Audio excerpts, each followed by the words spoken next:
says, think the terrorist war won't come here, think again, which build off of the ongoing projects of imperialism within the, quote, war on terror.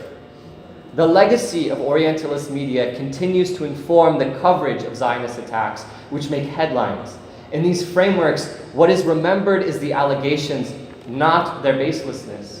And here, the alternative curriculum, relevant education, and the anti-racist and anti-colonial projects of Ahmed, as inspired by the legacies of the Third World Liberation Front, are tools to counter Zionism and to develop the critical consciousness of ourselves and our communities. And in the words of Gramsci, changing the, quote, common sense knowledge towards the goal of liberating lands and minds. Thank you so much.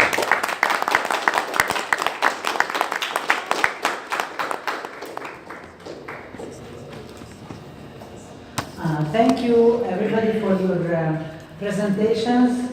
I'm not even going to try to comment or wrap up. I will just, so yes, we're going to ask people, maybe we'll take 2 comments or 3 comments at a time, and then please say, mention your name, your institution or community organization, or where you're from, locate yourself, and ask your question or engage with the panelists, and say if you have a specific question to a specific panelist or in general. So, yeah. First of all, thank you all so much. This was one of my favorite. Name. Oh, my name is Gabrielle. I'm at Yale University and I'm involved with SJP and migrant justice work there. But thank you all so much. I mean, on the 50th, I was thinking, the question about pedagogy, given that we're on the 50th anniversary of SF State's strikes, which were not just for ethnic studies, but actually for Third World College, or as Tony K. Mamyrah would say, the dreaming of a black university. So, and we also understand that we see the kind of ways in which the university can also operate in a kind of revolutionary and neo-colonial way to kind of ensnare knowledge production and then say, look, we're brilliant because we have these people who are critiquing it, right? So, given that reality, what seems to be a through line between all of y'all's work is what is the place of the Third World College dreaming and the Black University dreaming that was present before, and in what ways can we see its iteration as a necessary kind of knowledge system and a knowledge space from which to be articulating these very crucial third worldist visions of Palestine, which we seek to de-exceptionalize it. Thank you. Adnan, you want to go ahead? Thank you very much. It's a very fascinating presentation. I just want to pick up on the Name. I'll come with okay. So my name is Adnan Hussain. I'm from Bangladesh. I work with race, gender, sexuality, race, and decolonization, different things, but maybe that's not important now. So I'm really fascinated by this whole range of issues that you've brought to the table, but I want to speak on the point about the role of academia in public knowledge, and then which is what I want to talk about. So one of the things that I get from this whole presentation is the way academia can be used as a space to sort of launch criticisms against the Western mode of knowledge, or different ways you can get it. But there is also a way in which academias or universities are embedded within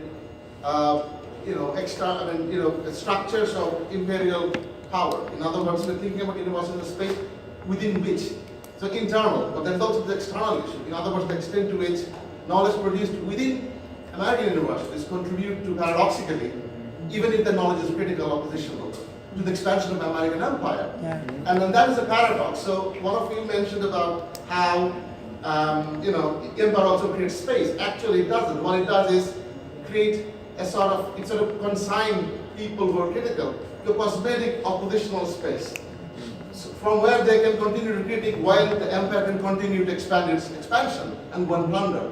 So I think there is this paradox, and I think that is something that needs to be brought to the forefront. Otherwise, all these conversations will only continue to improve the West.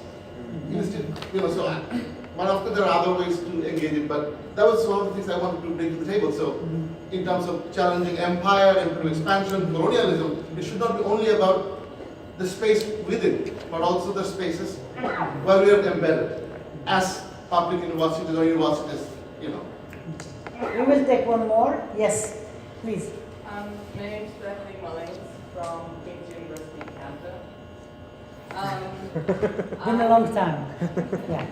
Have a question, or at least a comment, to think about, which I don't think sort of got raised, and that I think this is a moment for us to go back in history and to remember the sorts of connections that were already there between Caribbean scholars and scholars from many places. I don't know how many people know that there's a republishing of the New World Quarterly.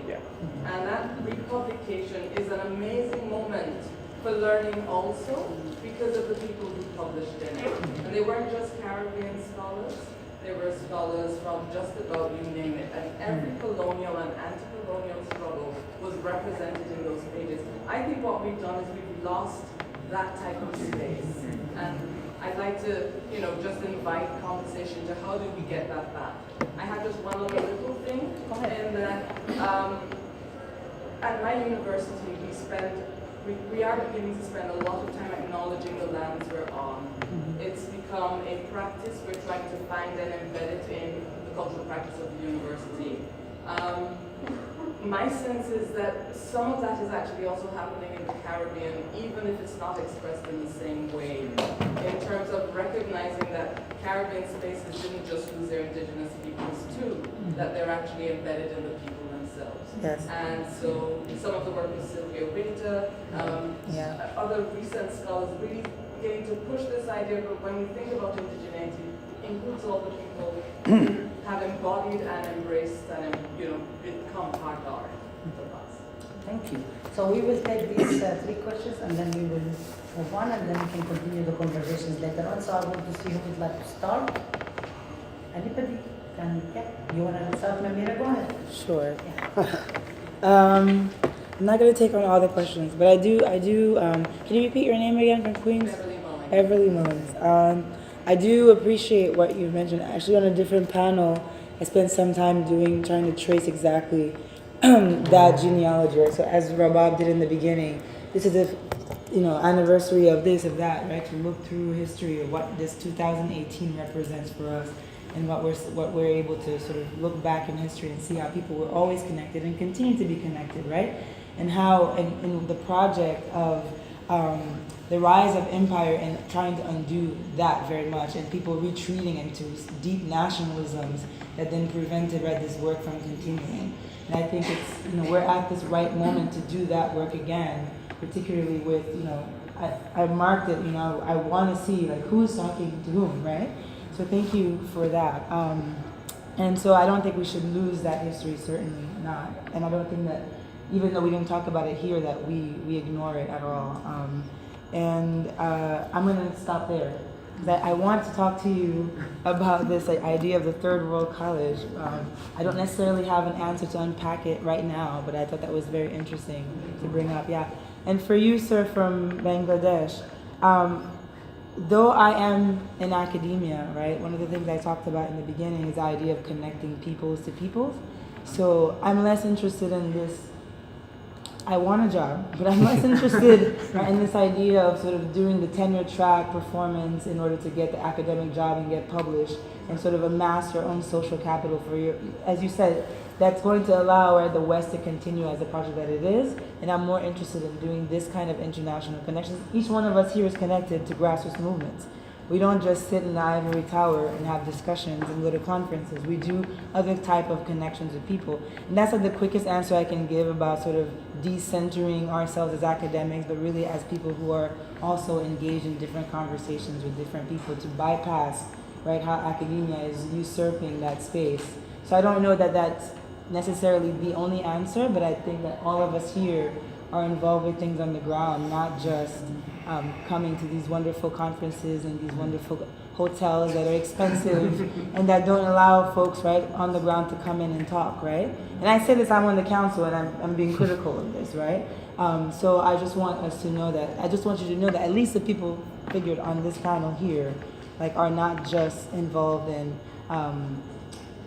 shaping their own individual professional careers and helping the West reproduce itself and excuse itself and not recognize itself as the colonial power and imperial power that it is.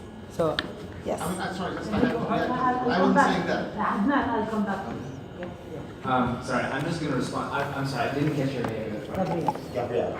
Okay, thank you. So this is perhaps